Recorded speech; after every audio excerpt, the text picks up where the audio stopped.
Shalom again from Interfaithfulness, where we're building bridges, where history builds walls. I want to ask you a question. How are we doing? How are we doing in building Yeshua communities which mature people into the image of Yeshua? Do we increasingly resemble Yeshua in the depth of our truth-telling, in the depth of our character, in the depth of our sacrificial concern for other people? I'm not trying to lay a guilt trip on you. I'm just asking a question. How are we doing?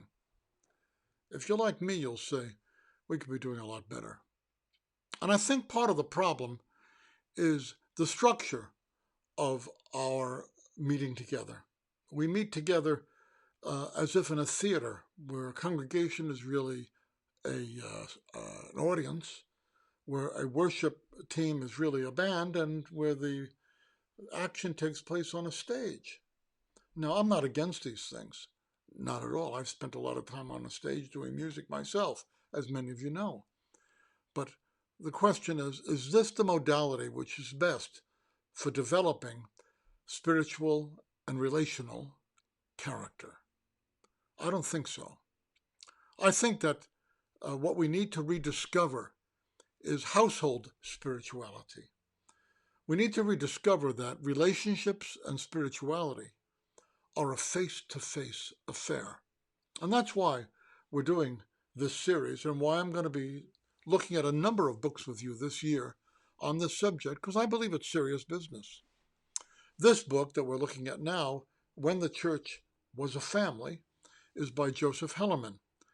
And in this book, he looks at the Mediterranean family of the first century and argues that Yeshua formed his communities modeled after the Mediterranean family.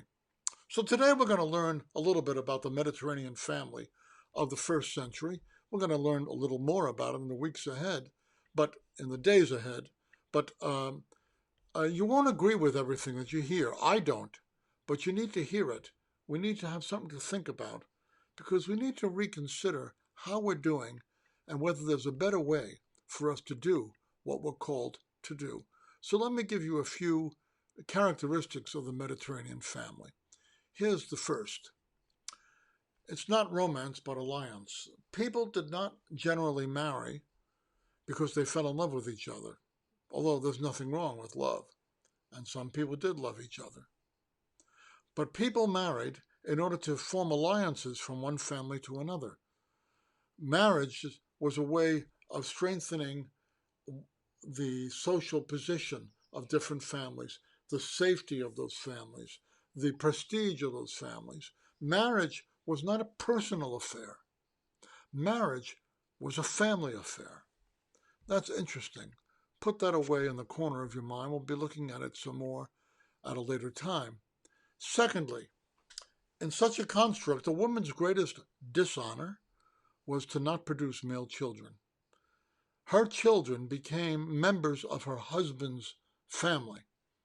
And what was most desired was male children. When you think back to Hannah, the mother of Samuel the prophet, she feels disgraced because she has no children. And her co-wife, also a wife of Elkanah, her husband, Peninnah, she had children very easily. When Hannah goes to the tabernacle to pray, what does she pray for? She prays for a son. She wants to wipe out her disgrace and to legitimize her position in society by producing a son, which would bring honor to her family, honor to her husband's family, and honor to her. We'll learn more about that as the days go by, too. Third point, in this kind of familial construct, your strongest relationship was not with your spouse. It was with your siblings. The strongest relationships people had were with the children of the same father. When push came to shove, you honored your brothers, especially. You honored your siblings, even if it meant disappointing your wife. And a woman would honor her brothers and her siblings, even if it meant disappointing her husband, because that's the strongest loyalty bond that existed with one's siblings. That's going to be very important in the shaping of congregational life. Hold on. Within this construct, the greatest betrayal was to betray your siblings, especially to betray your brother, and doubly especially to betray your older brother, your oldest brother. Oh my. Now, look at the book of Genesis from this point of view. You have Cain killing his brother Abel. That was a sign of how deeply the fall had taken us down.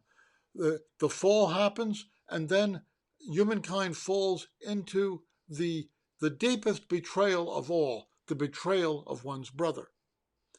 The story of Joseph, one of my favorite stories in all of literature, is all about the betrayal of a brother. And this was the largest capital letters that you could print on a newspaper in the ancient world. So-and-so betrays his brother. Betraying your wife was bad, but betraying your husband was a capital offense. But betraying your brothers was the ultimate disgrace. This is why, by the way, one of the other reasons that the prodigal son, from the vantage point of the New Testament times, was such a bum. It's not just that he left his father behind. He left his older brother behind. And he left the family behind. This was not just selfishness, it was betrayal. So let's look now at the bottom line. We've looked at all these characteristics. What is the bottom line of all of this? Let's look at some of the details of what our friend Joseph Hellerman has to tell us. Here you go. Here's the bottom line. In Yeshua-believing communities, all of us are siblings under the same Father. You notice in the Brit Chadashah, in the New Testament, we're always calling each other brother and sister. That's not just touchy-feely language. That's the language of commitment. That's the language of solidarity. We are siblings through the same children of the same Father, and we relate to him through the same oldest brother, Yeshua. And to betray each other is ultimately to disgrace our older brother, Yeshua, and to disgrace our Father. You see how that works now? Our relationships with each other are a test of our relationship with our oldest brother, Yeshua, and with our Father. If we betray each other, we betray God. That's part of the warp and woof of the moral and ethical system of the New Testament. We go on. Hellerman finishes this chapter by stating some principles that prevailed in the ancient world, in the New Testament world. Here they are. In the New Testament world, group concerns took priority over individual concerns. The prodigal son wanted to go find himself. No. You want to find yourself? Find your family. That's what the ancient world believed. You want to find yourself? Find your family and do your responsibilities. Secondly, a person's most important group was his blood family. The closest family bond was not the bond of marriage, but the bond between siblings. And the central value that characterized ancient family relations was the obligation to demonstrate undying loyalty towards one's brothers and sisters. Now, how does this work out? We're going to see this in a minute. It works out in terms of Yeshua's believing communities in a very powerful way. The most treacherous act of human dishonesty was not disloyalty to one's spouse. It was disloyalty to one's siblings. Think about how this bred a wall of solidarity for the early Yeshua communities, where believers were brothers and sisters to each other who had to hang together against rejection by their families of origin, against persecution, and often against death. One of the things that Hellerman will tell us in his book, and that he insists on, and he finds teachings of Yeshua that emphasize this, is that your bond with your fellow Yeshua believers took precedence even over your bond with your nuclear family. That is difficult for us to hear. And I have some questions about that. But that's what is taught. And certainly in the first century and in the second and third centuries, this became very important because people had to either listen to their pagan families and please Caesar, or they had to disappoint those families and please their Yeshua-believing siblings, and ultimately their eldest brother Yeshua and their Father in heaven. Well, I want you to think about this. It's very provocative. And we're going to see that there are aspects of this that will help us reconfigure the way we think about our relationship with other people in our fellowships.